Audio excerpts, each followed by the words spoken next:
Some of the biggest changes that I've had in my life didn't come from big decisions. They came from simple, almost invisible habits that I started doing at one point in my life.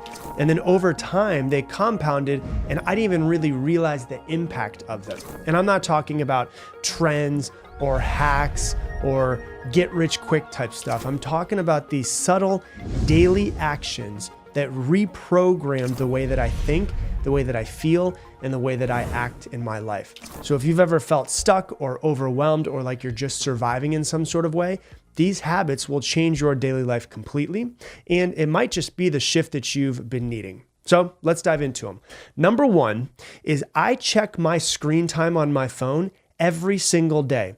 Now, I've actually taken it one step further, and I actually have it on my iPhone as a widget. So it is the very first thing that I see when I open my phone. So immediately when I open my phone, I see the widget that says exactly how much time I have spent on my phone today, and I have to swipe left to get past it to see anything.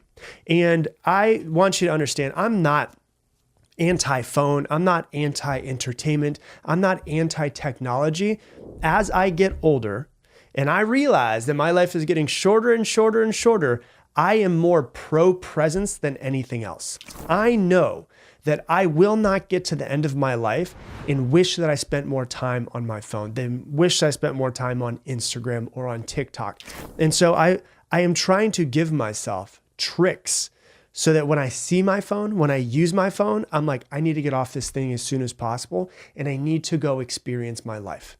Because when I get to the end of my life, I am going to wish that I spent more time with my wife. I'm going to wish that I spent more time with my son. When I'm in my deathbed, I'm going to be thinking about the shit that I do today and wishing that I was back here. And so the worst thing that I could do is spend my time on my phone when at the end of my life, I'm going to wish that I was right back in the day that I'm in today. And so one of the things that's really changed me and reprogrammed the way that I interact with my phone is by checking my screen time every single day. And then for those of you guys that have iPhones and you can do this, you might be able to do it on other phones, Androids as well. Make it a widget so that you are consciously aware and presented with how much time you spent on your phone today. And you watch that number go down, go down, go down, go down, go down. And I watched it go from 5 hours a day, because I work on my phone a lot too, 5 hours to 4 hours to 3 hours to 2.5 hours, which means I'm getting a whole lot more of my life back. So that's the first thing, first habit that's very important to me. The second thing is this thing that I call never miss 2 days. A successful life, whatever you think success means, it could be happiness, joy, money, success, accomplishments, whatever it might be. It's not usually built on these big, massive, life-changing events. It's built, a successful life is built from being consistent with whatever it is. Working out or getting some form of movement every single day, you're going to figure out in some sort of way how to actually start to lose weight and get into the shape that you want to, or how to gain muscle and get into the shape that you want to. To be consistent and decide to do the hard thing every single day, to be consistent and to make sure that you take time to be with your children every single day without your phone or without distractions, and to give them your time and your presence, to make sure that you take time and you're consistent with taking time with your spouse every single day and giving them your time and your attention and your love. In some days, I understand a wrench can just be thrown in our plans and you don't get the workout. You don't do the work that you need to. You don't spend as much time with your children as you want to. You don't spend as much time with your spouse as you want to. But the key to this is never miss 2 days. If I screwed up yesterday, then I'm not going to screw up today, and I'm going to plan to make sure that what I need to get accomplished in order to make my life better and to be more consistent happens today. You know, you're going to miss days. That's just the way that it goes, but never miss 2 days. If you start missing 2 days, what you're doing is you're building a new habit. And so if you want to be successful in anything in life, it requires consistency. So what that means is that I can miss a day, but I will never miss 2 days. And that's it. So that's number two. Number three is I have, over the past few years, bookmarked my day with gratitude. I used to be really big on having a morning routine. To be honest with you, I think morning routines are great, but I'm not that big on morning routines anymore. They're great, but you know, if I have to wake up and check off 14 things on my to-do list to feel good in the morning, if I have to rely on a morning routine to have a good day, then I'm building fragility. I'm making myself fragile. If I'm going, well, I'm not going to have a good day today because I didn't get my meditation in, or I'm not having a good day today because I didn't get my journaling session in. Like meditation, working out, journaling, all of those things, they're great. They change your life. They're all amazing things. But the one thing that is the most important to me, that has had the biggest shift in my life and my mentality, is focusing on gratitude. And so what I do is I spend 5 minutes, that's it, 5 minutes every single day, no phone, in silence, by myself, thinking of the things that I am grateful for in my life. Because all too often, with our negativity bias that is built into the human circuitry of our brain, we will find the things to be wrong in our life, the things that are not going the way that we want to. And so that in turn will make us very negative if we don't. And so in order for me to overcome my own personal negativity bias, I spend 5 minutes every single day, at least for the past few years, thinking about what I'm grateful for. It can be little teeny tiny things. It can be really big things. It's all over the board. I do it every single morning, and it's kind of like, you can call it a meditation, you can call it a prayer, you can call it whatever it is that you want.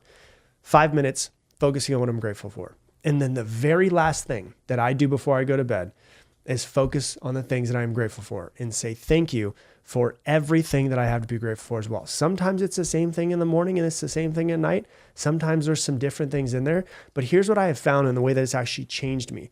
When I wake up and I focus on gratitude, I switch my negativity bias off just a little bit in my brain.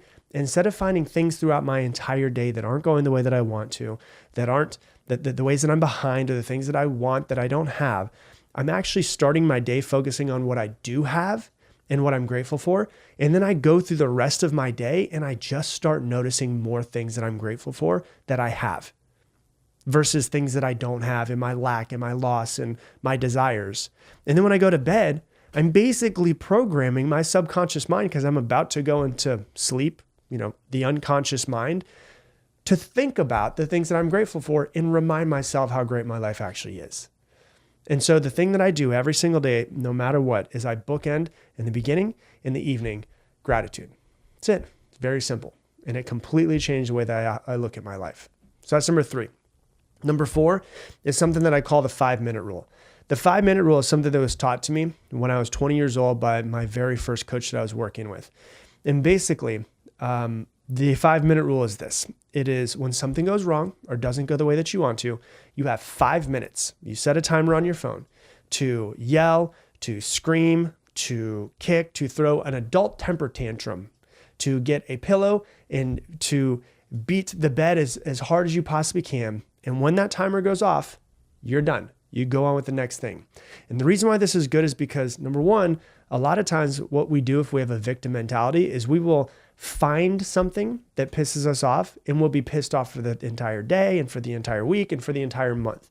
This is basically saying you have 5 minutes to throw an adult temper tantrum, do whatever it is that you want. Don't hurt other people, obviously, but throw your adult temper tantrum if you want to, and then move on with your life.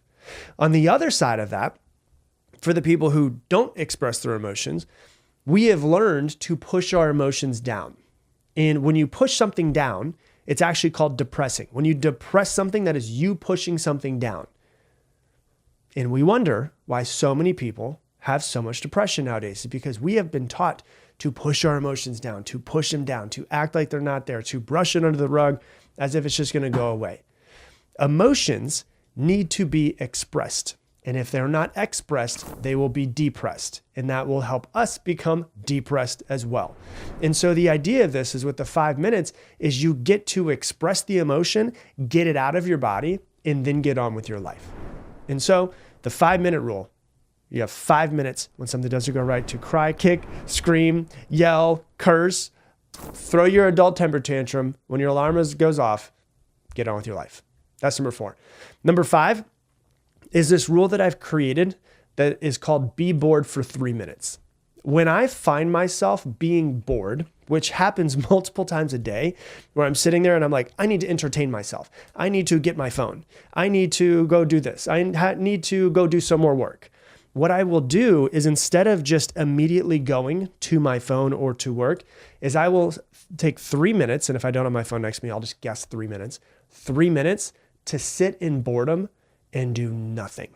Because I want you to understand, if I am noticing that I don't want to be bored and then I immediately go and entertain myself, what I am doing is I am building the muscle of being reactive. And so many of us are so reactive to other people, to other people's emotions, to other things that happen to us, that we're constantly we're just like squirrels running around. We don't really have any place to go, but we're just here when they're left and we're right, we're left and we're right, we're all over the place. So when I find myself wanting to entertain myself, or I need to make sure that I go do something for work, whatever it is, and I'm like, oh my God, I go do this. Oh my God, I got to go do this. I'm like, 3 minutes. Stop trying to be entertained. If I'm sitting there, sometimes I'll go, you know what? I'm just going to sit here and do absolutely nothing. Sometimes I go, you know what? I'm going to go for a walk for 15 minutes and I'm not going to bring my phone. I'm not going to listen to a podcast. I'm not going to have my headphones in. I'm going to listen to nothing. And I am going to build up the muscle of being okay with being bored. And so be bored for 3 minutes is my habit around that. The sixth thing that's a habit that's really changed my life a lot is to actually create phone hours. We all have like work hours. Okay, yeah, I work from 9 o'clock until 5 o'clock. But very rarely have I found people set phone hours. They have boundaries with other people in their life. They have boundaries with work. They have no boundaries with their phone. And so what I recommend is that you actually have a time where you're, okay, if I work from 9 to 5, then I can use my phone between 8 a.m. and 8 p.m. And then I have 12 hours where I don't. And it might be, different for you because you might not want to have your phone as soon as you get home from work and be present with your family. Whatever it is, create your phone hours. Another thing that's really important for me as far as my phone hours go is I do not look at my phone for an hour after waking up. My phone, when I go to sleep, it's next to me, but it's on airplane mode, and I do not take it off airplane mode for at least 1 hour after I wake up. Another thing that I've built into my schedule and I've started to do over the past probably 6 months is 1 day a week, absolutely no phone. So it's usually Sunday for myself and my wife. We usually go to the same place for breakfast or one of the same 3 places for breakfast. I know how to drive there. I don't really need to look at my phone for it. So I'm like, hey, let's just leave our phones at home. It's me, it's you, it's the baby. We're going to go have some fun. And we're just going to be present. And then after that, guess what we're going to do? We're going to go to a farmer's market. And guess what? I can pay with my credit card. I don't have to pay with my phone. And so create some sort of phone hours so that you start to distance yourself from this thing that everybody else is getting addicted to. So that's number 6. And then number 7 is every day I close out my workday. I have realized that I have very crappy boundaries when it comes to work. And it's been that way because I created my first business 20 years ago. And I just learned that work pours into everything. I don't want to bring work into my family time and I don't want to bring it into my free time. And so what I do is I mentally and physically close out my workday as if we're shutting it down and we're done for the day. So what I will do, takes literally 3 minutes to do this, is I will write down everything that I accomplished for the day so that I can look back and see my wins for the day. Okay, I did this, I did this, I did this. Wow, that was amazing. I did get a lot further than I thought I did today. The next thing that I'll do is I will write down my biggest priorities for tomorrow. So there's definitely I've never gotten a to-do list done in my entire life, just so you guys know. There's always something from today that carries into tomorrow. And so I'm going to write down what are my 3 biggest priorities for tomorrow and the things that I really need to concentrate on. And then what I do is I do this. I close my computer and out loud, I say this out loud on purpose because it's like a switch inside of my brain because I'm saying it, but I'm also hearing myself say it as I say, I write down all the stuff. This is what I accomplished. These are things I need to do tomorrow. I close my computer and I say, I'm done with work for the day. That's it. And it's a mental way to be like, hey, work is done. I have boundaries. I'm not going to answer emails. I'm not going to answer text messages. I'm going to enjoy this thing that's outside of work and my phone and those things that we get caught up in and emails and text messages and all. I'm going to go enjoy this thing that we call life. And so I am done with work for the day. And so those are the 7 things that I've been focusing on, these little tiny habits that I've been doing for 6 months to years now that have completely transformed my life. Hey, thanks so much for watching this video. Based off of what you have been watching recently, YouTube has brought up this video. It's different for everybody, but this video right here for you, because I think it's gonna hit home with you the most. So click that video and watch it. And if you wanna make sure to never miss another video for how to grow and improve your life, go ahead and click that link right there, subscribe, and I'll see you on the next video.